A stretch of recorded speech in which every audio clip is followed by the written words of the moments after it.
Hey everyone! Today I'm diving into something super exciting for all you tech enthusiasts out there. Aura components in Salesforce.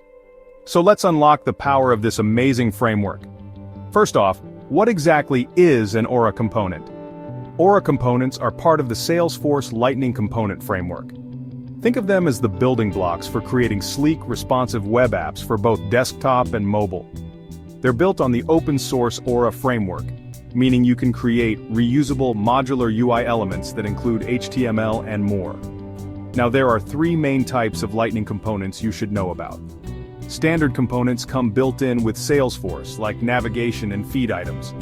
Then we have custom components, which developers can tailor to specific needs, think sliders and charts.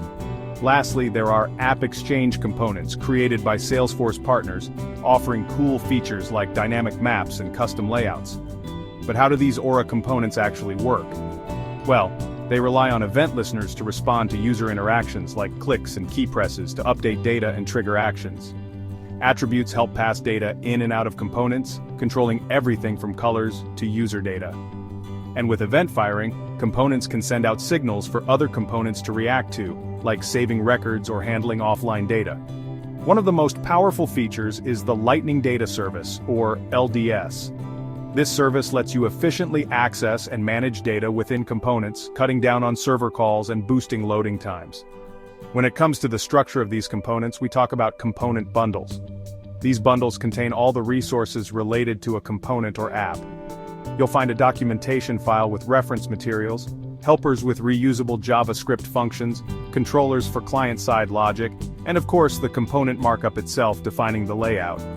There's also a design file that describes how the component behaves during design time. Deployment is a breeze too. Components are bundled together, including JavaScript and CSS into a library that can be reused across the application. This makes your development process not only efficient but also super streamlined. Now, why should you care about using Aura components? For one, they're highly reactive, responding to user interactions in real time.